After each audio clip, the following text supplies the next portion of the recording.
this is Leighton from Just Collect. Thanks for joining me on yet another baseball card treasure hunting adventure.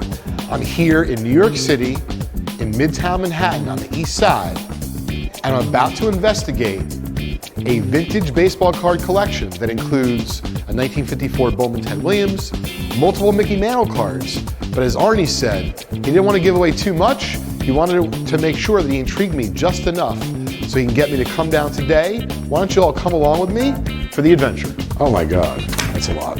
Okay, so this is a sampling of what you have in your boxes. I remember the exact store where I bought most of them. I remember the schoolyard where we used to flip cards and shoot against the wall. So John's our vice president. He's been with me for about 15 years. I'm very grateful to have him be part of our operation, but he did identify it as VGX. That's what I identified it as well.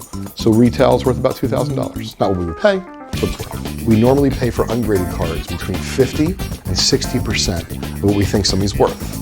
However, depending on the content, the quality of that collection, if it's ungraded and you happen to have a number of Ted Williams cards, Mickey Mantle cards, etc., sometimes we're in the 60 to 65% range of what we're willing to pay for a collection if the cards are ungraded. This hasn't been open in 40, 50 years. Joe DiMaggio, Mel Allen, Jim Pearsall, Enos Slaughter, Gene Woodling, Casey Stengel, Jerry Coleman, Whitey Ford, Pie Traynor, and Mike Farrell. Signing for a kid, players sincerely, you could see they wanted to. They wanted to, is right. That's fantastic. There are others, it's labor. So the reason why the 1952 Topps Look and See set is really cool is because it features presidents, it features Indians, it features world leaders, it features Babe Ruth. This is a very large group of 1952 Topps Look and See cards. It certainly is. It's one of my favorite sets from the 1950s. Buffalo Bill, Jesse James, I mean, it really runs the gamut. Open the pack was a big thrill. Sure. Not knowing who's going to be there. And it really, believe it or not, Arnold, isn't that much different today, meaning people are opening packs because they don't know what's going to be in there. Let's go to football. 50 Bowman football, your first title is right over here. That checks out. That was good, it was $200. You had 2 autogram cards, rookies. Your site was one of the most professional. The way it's laid out, sure, it would make any seller comfortable calling. They would sign it. Of course, it's a postcard. It's already. Who gave you the again goosebumps? Who gave you the idea to do this? Other kids were doing it. It wasn't my idea. It's a great idea. So to be clear, they sat. Arnold, what you're saying is they're waiting for the other players to come, and you're handing it. You would hand them a card to sign, but rather than wait there, they would take the card with this pre-addressed envelope, and they would sign it and drop it in the mail. Yes. And they would really do this? And some of them would even write something aside from their autograph. Well, you are living in a good time, even though it's not necessarily worth any money. It just tells the story of not just Arnold's collection, but really what was going on in our country. I mean, this was like pure innocence, Arnold. I think that everything other than the baseball is straightforward. So what I'm going to do is I'm going to tell you what we could pay for the cards per our evaluation, and then we'll also discuss the baseball as well. This is your first group, which was the cards you initially contacted our company with, meaning the Mickey Mantle, the Ted Williams, the first Marciano. I'm offering you 65%, which is $2,145. The second portion of your collection is everything we went through in detail here. I would tell you for the balance of the collection, which is $4,010, I wouldn't pay a penny more than 50%, which would be approximately $2,000. However, I know what John spoke with you about, and John did explain to you that we pay between 50 and 60%. Sometimes we do pay a smidge more, as I'm showing you here on the first portion, 65%.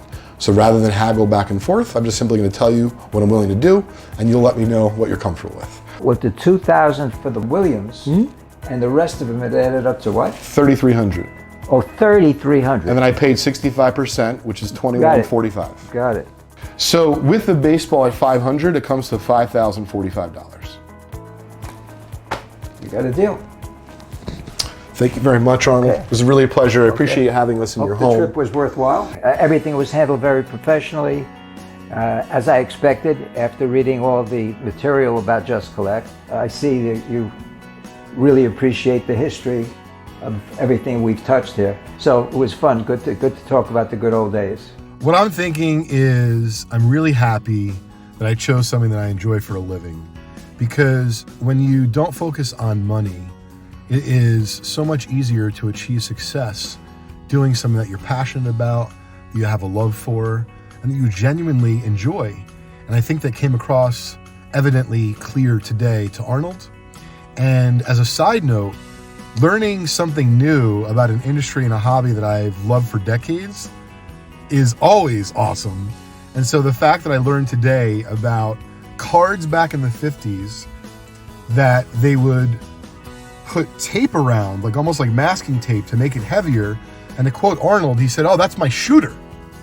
And no, not Shooter McGavin, but actually the card he used to try to win other cards through flipping and other types of those games where kids didn't really look at 1950s baseball cards as having a lot of money, but having the, ability to look at these as toys almost and things you played with. It was really fascinating to learn about that from Arnold. And then that multi-side baseball with Rogers Hornsby and George Sisler and some other greats from the time period. Really looking forward to researching that. But overall, very pleasant experience. And listen, who doesn't love to come out to Manhattan, where it's one of the greatest cities in the world, and I get to have dinner with an old friend tonight.